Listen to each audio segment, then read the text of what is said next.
ब्रिजभूषण जी और पंडित जी के पास आज उनके एक रीडर का मेल आया है।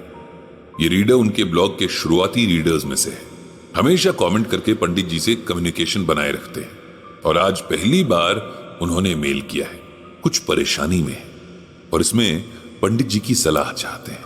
मेल कुछ इस तरह से है। पंडित जी नमस्कार, मैं नरेश कुमार हूं। जैसा कि आप जानते ही हैं कि मैं आपका ब्लॉग रेगुलरली पढ़ता हूं और आपसे कई बार कमेंट्स के जरिए बात भी कर चुका हूं। आज मैं अपनी पर्सनल लाइफ की एक सिचुएशन में आपकी हेल्प लेना चाहता हूं। मैं चाहता हूं कि आप पहले मेरी सिचुएशन को समझें और फिर मुझे गाइड करें कि मुझे क्या करना चाहिए। मेरी समस्या मेरी फैमिली से जुड़ी है। मेरी फैमिली यानी परिवार में मैं, मेरी पत्नी सुधा और हमारा एक बेटा है। बेटा बहुत पहले ही विदेश में सेटल हो चुका है। उसकी शादी भी हो चुकी है और एक बेटी भी है। मैं और सुधा साल में एक बार बेटे के पास चले जाते हैं। कभी कभार बेटा भी अपने परिवार के साथ आ जाता है। मुझे और मेरी पत्नी को बेटे के बाहर सेटल होने से कोई परेशानी नहीं है। उल्टा हम खुश हैं कि वो अपनी फैमिली और करियर में खुश है। मैं और सुधा भी साथ में बहुत सुखी हैं। हम दोनों तंदुरुस्त हैं। पैसे की भी फिलहाल कोई कमी नहीं है। इसके अलावा जिंदगी में और क्या चाहिए। लेकिन हम इंसान अपने लिए कोई ना कोई दुख ढूंढ ही लेते हैं। सुधा एक बहुत अच्छी इंसान है, बहुत केयरिंग भी है। उसके साथ मेरा जीवन बहुत अच्छे से बीता है, लेकिन उसकी एक आदत की वजह से वो खुद भी परेशान रहती है और मुझे भी परेशान करती है। ये आदत है फालतू के सामान को सुरक्षित और संभाल कर रखने की। वो कभी भी किसी चीज को फेंकती नहीं है, चाहे वो सालों से इस्तेमाल में क्यों ना हो। खराब हो या किसी काम की ना रह गई हो, तब भी उसे बहुत संभाल कर रख देती है। मैं अगर कबाड़ को फेंकना चाहूं तो वो मुझसे लड़ पड़ती है। हमारे घर में हमारी शादी के बाद से अब तक का ऐसा सामान मौजूद है जो कभी खुला नहीं, संदूकों में बंद है, लेकिन हम उसे फेंक नहीं सकते। मुझे मेरा घर कबाड़ खाना नजर आता है। मैं कितना भी गुस्सा हो जाऊं, लेकिन सुधा मेरी इस बात को कभी नहीं मानती कि हमें इस कबाड़ खाने की सफाई की जरूरत है। लेकिन इस आदत के पीछे भी एक वजह है और इस वजह को मैं समझता भी हूं। लेकिन अब जब वो वजह नहीं रही तो मुझे लगता है उसे इस आदत को भी छोड़ देना चाहिए। मेरी पत्नी का बचपन बहुत गरीबी में बीता। उसकी एक बहुत बड़ी जॉइंट फैमिली थी जिसमें बहुत सारे लोग एक ही छत के नीचे रहते थे। उसके परिवार में कमाने वाले कम और खाने वाले ज्यादा थे। कभी कभी तो भूखे पेट सोने तक की नौबत आ जाती थी। अभावों से भरे उस बचपन में मेरी पत्नी ने शायद जो पहली चीज सीखी थी वो थी कुछ भी बर्बाद ना होने देना।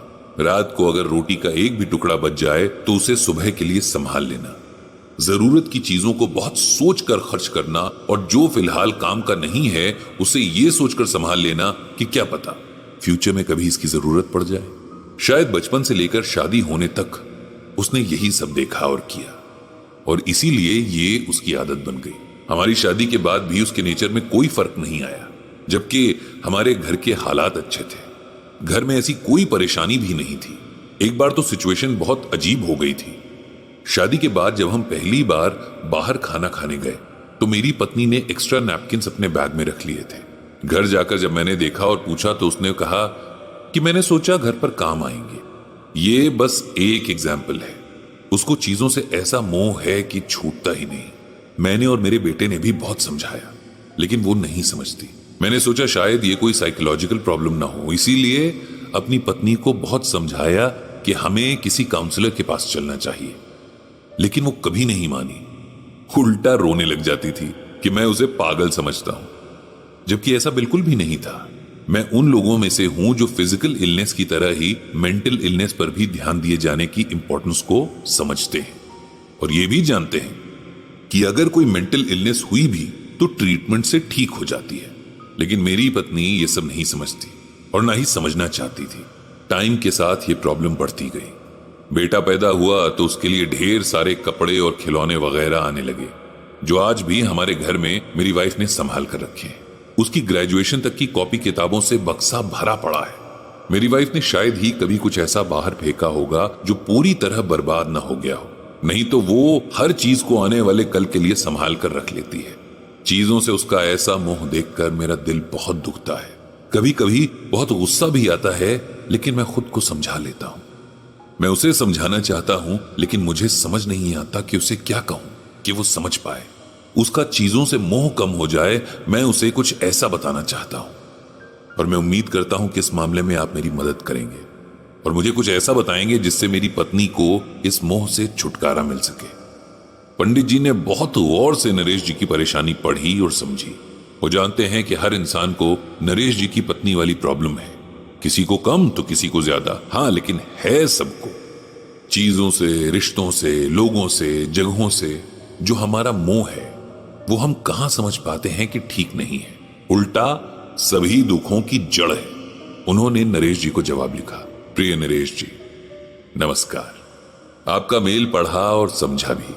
आपकी पत्नी को जो परेशानी है उसे मोह कहते हैं और इससे तो बड़े बड़े ऋषि मुनि और तपस्वी भी नहीं बच पाए हैं। हर किसी को किसी न किसी से मोह है।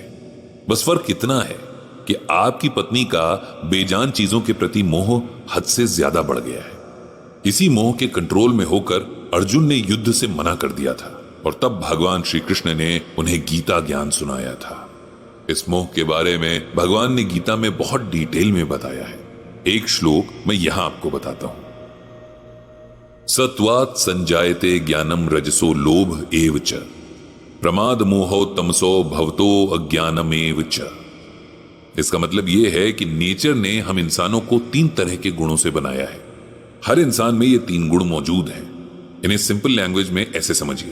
पहला गुण है सत्वगुण या आम बोलचाल में सतगुण, दूसरा गुण है रजगुण और तीसरा गुण है तमगुण। अब इनका फर्क भी समझिए कि सतगुण से इंसान के अंदर नॉलेज और रजगुण से ग्रीड पैदा होती है, तमगुण से गुस्सा और मोह पैदा होता है। नेचर जब भी इंसान को कुछ देती है तब उसके पीछे बहुत से कारण होते हैं।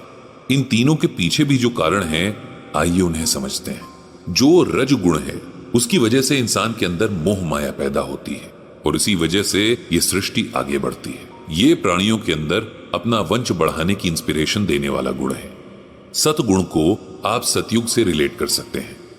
ये इंसान के अंदर अच्छाइयां बढ़ाने वाला गुण है। इस दुनिया में जो भी जिंदा है उसके अंदर प्यार और दया जैसे इमोशंस बढ़ाने वाला ये ही गुण है। इस गुण की वजह से ही ये दुनिया रहने लायक बनती है। अब बात करते हैं तम या तमोगुण की। तम का मतलब होता है अंधेरा। इससे हम समझ सकते हैं कि इस गुण की वजह से प्राणियों के मन में बुरे इमोशंस जैसे कि गुस्सा और लालच वगैरह जगह बनाते हैं। ये तीनों गुण इस सृष्टि के लिए बहुत जरूरी है। इन्हीं से यहां बैलेंस बनता है। सब अच्छा होगा तब भी बात नहीं बनेगी, क्योंकि तब हमें अच्छे बुरे का फर्क पता ही नहीं होगा। और प्रकृति ने हमें जो एक और चीज दी है उसे विवेक कहते हैं, उसका हम यूज ही नहीं कर पाएंगे। हर इंसान के अंदर सही और गलत को समझने और अपनाने की समझ होती है और एक उम्र के बाद हमारी हर चॉइस और डिसीजन में ये झलकती है।